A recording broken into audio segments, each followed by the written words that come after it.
여러분은 변화라는 단어를 보면 어떤 생각이 떠오르세요? 변화에는 고통과 인내가 따르기 때문에 부담스러운 것도 사실입니다. 그렇다고 변화를 회피만 할 수도 없기에 선택과 적극적인 대처가 필요하겠지요. 세상 변화의 세 가지 포인트는 사회, 가치관, 이용자의 패턴이라고 들었습니다. 이러한 변화는 사회 전반에 영향을 주게 되지요. 기후변화, 코로나19와 같은 전염병도 그중 하나입니다. 오늘은 ESG를 살펴보고 이 흐름이 사회와 우리에게 어떠한 영향과 시사점을 줄지에 대해 상상해보고 제 생각을 전하고자 합니다. 혹시 ESG라는 말을 들어보았는지요?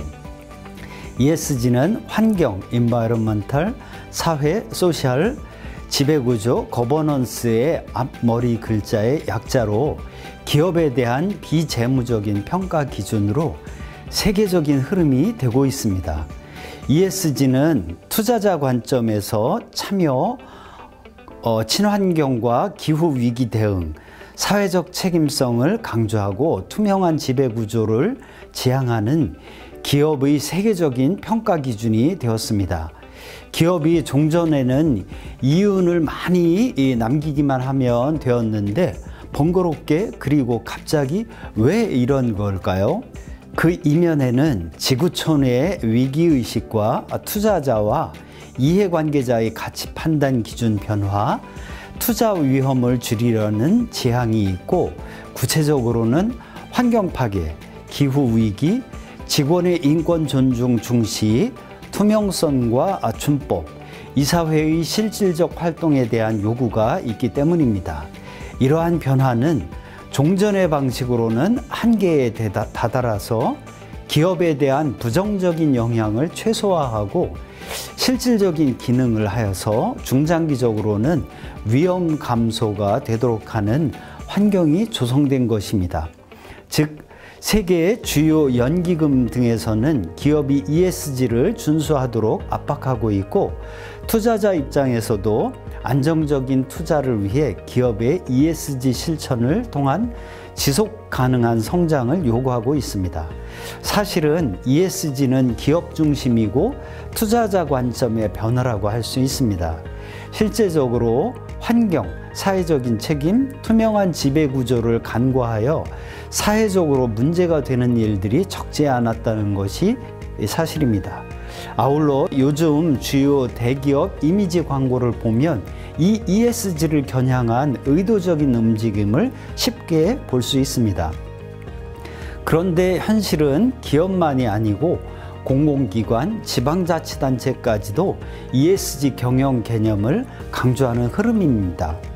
이 대목에서 주목할 것은 이 흐름이 우리 기관과는 무관하지만은 않다는 데 있습니다.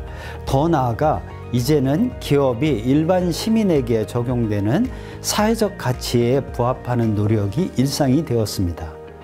그러면 기업이 이윤만 남기면 되었지 왜 ESG에 집중할까요?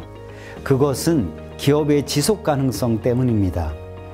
이런 이유에서 기업은 ESG를 통해 신뢰 확보, 기업 보호와 위험 관리, 좋은 이미지 구축 등으로 투자자와 이해관계자 만족을 추구하고자 하는 것입니다.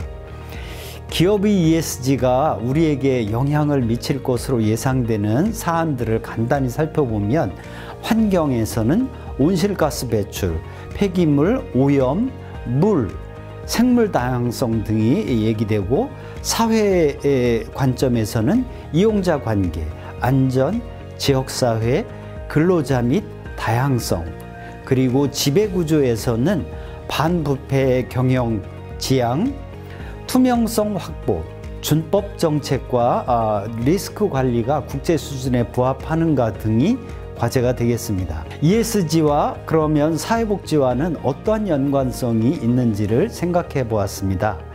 약간 결이 다를 수는 있지만 사회복지도 이미 환경, 사회적 책임, 협치, 이 거버넌스라는 말을 이미 친숙한 이야기입니다. 사회 변화를 위한 비영리 복지기관과 이윤 추구의 기업이 같은 곳을 바라보고 있다는 점이 참 신기하지요. 그 이유는 지구촌 2030 공동 목표인 지속가능 발전 목표인 SDGs에서 찾을 수 있습니다. 이 SDGs란 전 세계가 인류의 지속가능한 발전을 위해 2030년까지 공동 달성하기로 유엔 총회에서 합의한 17개 정책 목표로 어느 누구도 뒤처지지 않게 한다는 포용성이 목표 달성의 핵심입니다. 기후위기, 코로나 등 대전환의 시기에 SDGs 의미와 실천은 그래서 더 중요합니다. 참고로 우리나라도 이를 실천하고 알리기 위한 영상 자료 제작에서부터 이행 상황을 점검하고 국민들에게 이행 현황을 전하는 플랫폼을 운영하고 있기도 합니다.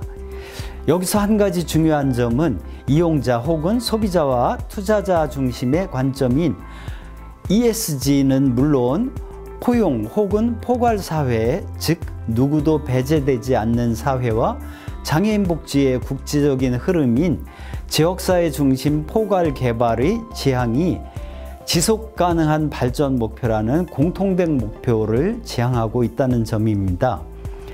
다른 나라 중 일본의 사례를 그림으로 좀 더 설명해 보겠습니다. 그림에서와 같이 ESG와 SDGs 관계를 살펴보면 ESG는 SDGs를 실현하기 위한 하나의 과정이자 중간 목표라고 할 수 있습니다.